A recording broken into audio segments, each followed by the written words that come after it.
Y para esta cuarta parte del video, jóvenes, tenemos un filósofo bastante querido, pero también odiado a veces, ¿no? Nietzsche. Nietzsche es muy querido por los jóvenes. Yo me he dado cuenta que cuando uno enseña filosofía y toca Nietzsche, los jóvenes suelen entusiasmarse. ¿Por qué? Porque Nietzsche es un autor muy crítico. Y como dice este poeta chileno, o antipoeta chileno, Nicanor Parra, un joven por definición es alguien rebelde, contestatario. Entonces cuando uno lee a Nietzsche que critica la religión, ese afán crítico de burla, el joven suele emocionarse cuando lee a Nietzsche. Pero esta misma razón hace que ciertas personas lo odien. ¿Quiénes? Los cristianos.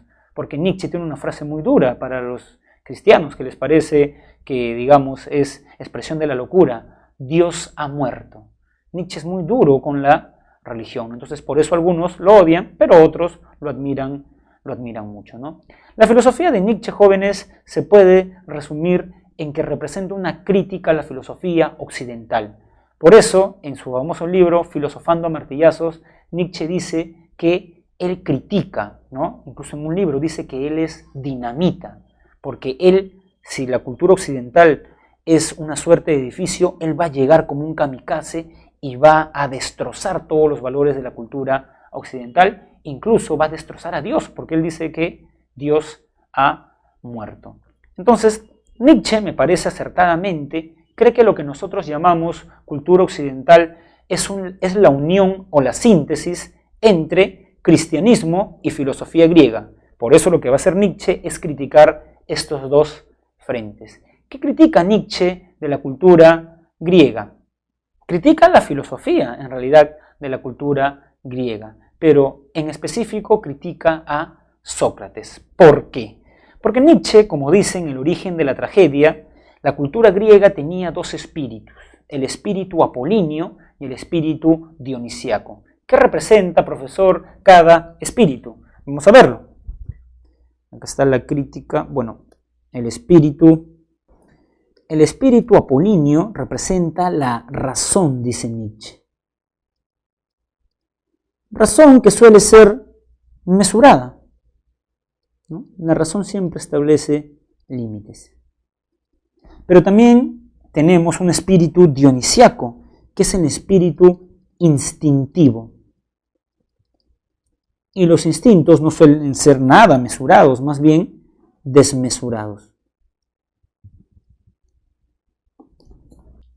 La tesis que defiende Nietzsche en El origen de la tragedia es que la cultura griega era, digamos, le daba tributo a ambos dioses, tanto a Apolo como a Dionisios. Apolo tenía las artes, las letras, la filosofía, pero también le daba tributo a Dionisios. ¿Cómo? Ustedes habrán escuchado hablar de las fiestas dionisíacas. Incluso Eurípides tiene una famosa tragedia, Las Bacantes, con B labial, Las Bacantes. ¿Qué eran las Bacantes? Eran las sacerdotisas del dios Baco.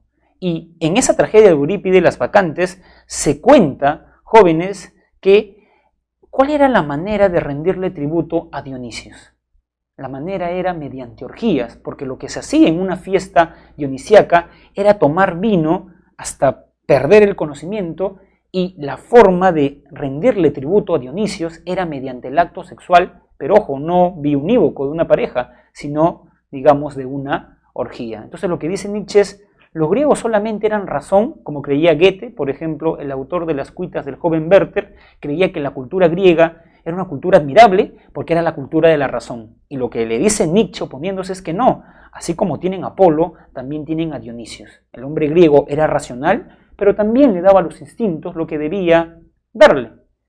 Sin embargo, esto va en equilibrio hasta que aparece el primer payaso de la cultura griega, así lo llama Nietzsche a Sócrates, porque Sócrates es demasiado racional, creía que la razón te iba a ser una buena persona y era bastante reprimido, dice Nietzsche. Sin embargo, lo que Sócrates atisba, quien lo lleva a otro nivel, es su máximo discípulo Platón.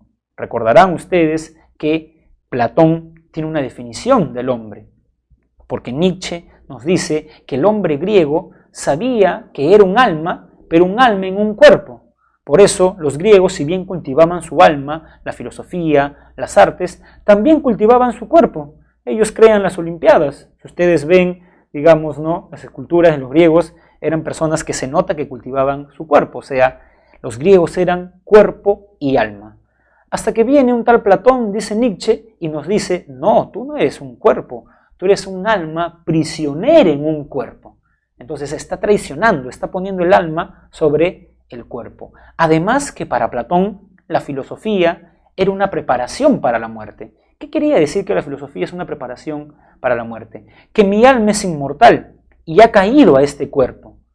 Que yo, toda mi vida como filósofo, preparo a mi alma para que deje este cuerpo y vuelva ¿a dónde? Al mundo de al mundo de las ideas. Y por eso Nietzsche dice que por estas dos ideas, creer que el hombre es alma y creer que la felicidad del hombre no está en este mundo, sino en otro mundo, Platón es el primer griego que apesta a cristianismo. Y Nietzsche es muy duro con Platón porque dice, con Platón algo comienza a podrirse en la cultura griega, porque el hombre griego que amaba su cuerpo, amaba sus instintos y amaba esta vida, con Platón comienza a amar más su alma, a despreciar su cuerpo y comienza a pensar que su verdadera vida no es esta. Algo comienza a podrirse, dice Nietzsche, por eso Platón es el primer griego que apesta a cristianismo.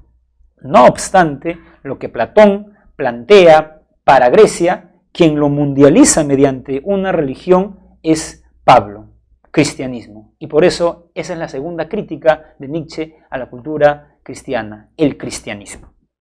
Entonces, para terminar este cuadro, habría que decir que acá está Sócrates, en el espíritu apolíneo. Y está su discípulo Platón, quien desprecia el cuerpo al decir que el hombre es un alma inmortal en el cuerpo.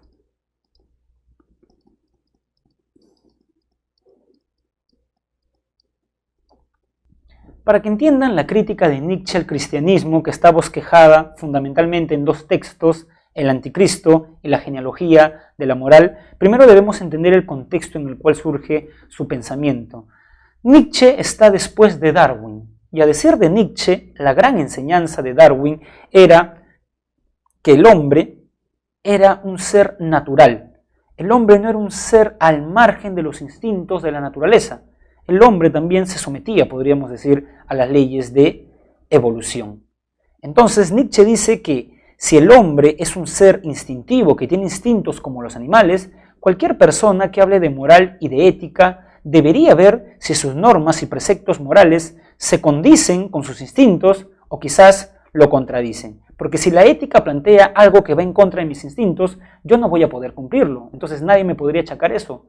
Entonces, para dar normas que se puedan cumplir en la sociedad, tendríamos que ver que esas normas morales no vayan en contra de nuestros instintos. En ese sentido, Nietzsche va a estudiar la moral, pero para Nietzsche la moral es la moral cristiana. Entonces va a estudiar el cristianismo y lo va a resumir en 3 preceptos. Y bueno, va a decir que el cristianismo además es la moral del esclavo.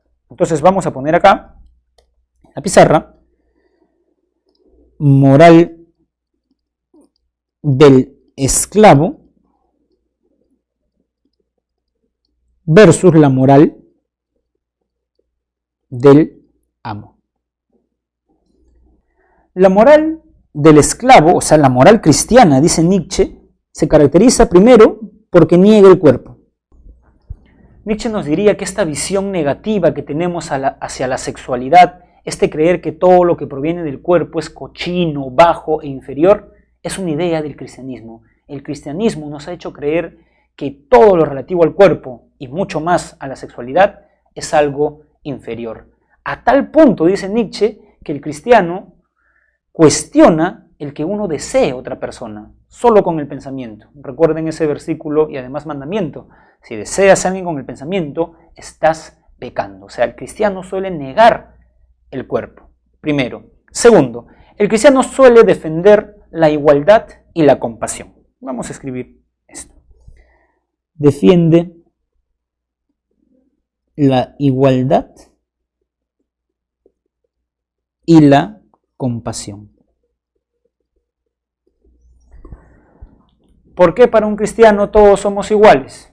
el chico que vive en Pamplona Alta que el chico que vive en La Molina? ¿Por qué son iguales? Porque ambos son hijos de Dios. Y si alguien es más fuerte y tiene más dinero que otro, debe ayudarlo. Ahí está la caridad cristiana y la compasión. Muy bien, dice Nietzsche, el cristianismo suena bonito, suena bien, pero ahora vamos a ver si esos ideales se condicen o no con nuestros instintos, con la moral del amo. Y Nietzsche dice que todo ser vivo tiene dos instintos básicos.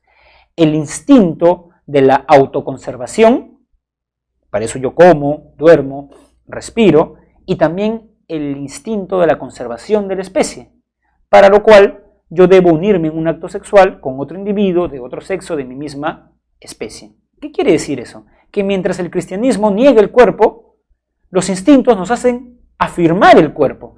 Mientras el cristianismo niega la sexualidad, un instinto básico de todo ser humano es perpetuarse en la especie, la conservación de la especie. Entonces ya vemos que el cristianismo no comienza bien, porque el cristianismo niega la sexualidad cuando nosotros estamos acá, diría Nietzsche, por un acto sexual. Claro, habría que agregar en un trasfondo de amor y todo, pero un acto sexual. Entonces el cristianismo niega eso que es algo tan elemental. Primer punto flaco, podríamos decir, ¿no? Que estudiando la naturaleza nosotros afirmamos nuestro cuerpo. Segundo, que en la naturaleza, jóvenes, existen jerarquías. Y además que los animales suelen ser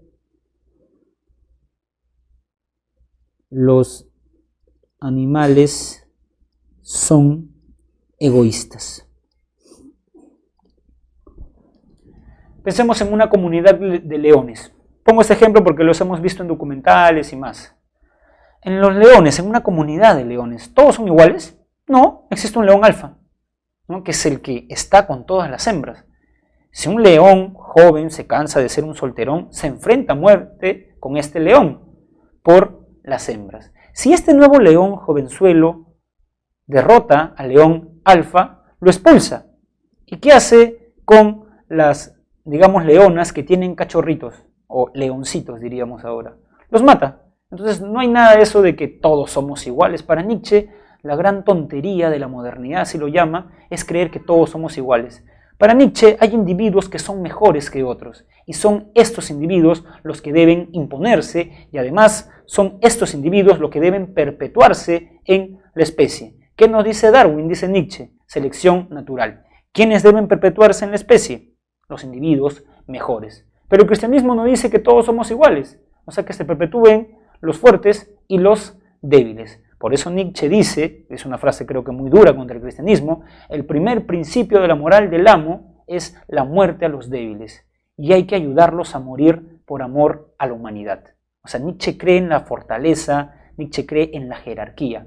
Claro, el problema con Nietzsche es que Nietzsche también parece hablar de superioridad de razas, y para Nietzsche la raza blanca era superior a otras razas. Por eso Hitler se basó mucho en Nietzsche. Claro, aunque Nietzsche no creía en la superioridad de la raza alemana sobre otras razas, sino creía en la superioridad de la raza blanca sobre otras razas, ¿no? Y Nietzsche también, para terminar esta idea, creía que los animales eran egoístas. Nada de compasión cristiana, decía Nietzsche. El más fuerte debe imponerse. Entonces, por esta suerte de reconstrucción de los argumentos que he hecho, podemos decir que la crítica esencial de Nietzsche al cristianismo es que el cristianismo es una religión antinatural, porque va en contra de mis instintos naturales. Por eso Nietzsche dice que el cristianismo le declara la guerra a la vida. Los cristianos son unos resentidos contra la vida porque niegan sus instintos vitales. Vamos a escribir esto. Acá está el cristianismo. Y acá está la naturaleza, los instintos vitales. Y el problema, recuerden, con el cristianismo es que le declara la guerra a la vida. El cristianismo, para Nietzsche, es una religión antinatural. Es una religión antinatural. Entonces, profesor, ¿qué debemos hacer? Como las cosas están de cabeza, dice Nietzsche, porque la moral que se ha impuesto es la moral cristiana, la de los débiles, la de los fracasados, la de los inferiores. Todos estos argumentos los utiliza Nietzsche, yo solamente los estoy recreando. Nietzsche dice que hay que darle la vuelta a la moral, y eso es lo que él llama transmutación de todos los valores. Debemos ir de los valores de los resentidos contra la vida a los que aman la vida, los que niegan sus instintos a quienes aman sus instintos. Sin embargo, para Nietzsche hay que ser un buen arquero, ¿no?, en el sentido de lanzar una flecha y darle en el corazón al cristianismo. Y para eso tenemos que aceptar la muerte de Dios, porque Dios ha muerto. Ahora, lo que me parece muy interesante de Nietzsche, y además da cuenta de su perspicacia, es que Nietzsche aceptaba que no todos estaban preparados para asumir la existencia de Dios. Hay gente, dice Nietzsche, que no podría vivir con esta verdad. Solamente un pequeño grupo de seres humanos va a poder asumir esta verdad, va a resurgir de las cenizas del hombre, dice Nietzsche en Así habló Zaratustra. Y este pequeño grupo de hombres son lo que Nietzsche llama en alemán los Übermensch, que en correcta traducción es el superhombre, ¿no? El superhombre o los superhombres son las personas que pueden vivir con aquella verdad tan dura de que Dios no existe. ¿Y esa verdad es dura? Sí, porque quien cree en Dios, su vida tiene sentido, dice Nietzsche. Supongamos que yo creo en Dios, sé de dónde he venido, sé qué debo hacer acá y sé a dónde voy a ir en función de mis actos. Pero ¿qué pasa si yo asumo la muerte de Dios? Soy ateo, no sé de dónde he venido, no sé qué debo hacer acá y no sé si hay una vida después de la muerte. Por eso Nietzsche dice que no todos están preparados para eso, ¿no? Redondeando la idea, podríamos decir que para Nietzsche un superhombre debe cumplir con dos características. Va a realizar la transmutación de todos los valores y va a aceptar la muerte de Dios. Y va a aceptar sus instintos, no los va a reprimir. O sea, el superhombre va a estar del lado de la moral del Señor. Entonces esto que puse acá lo vamos a llamar transmutación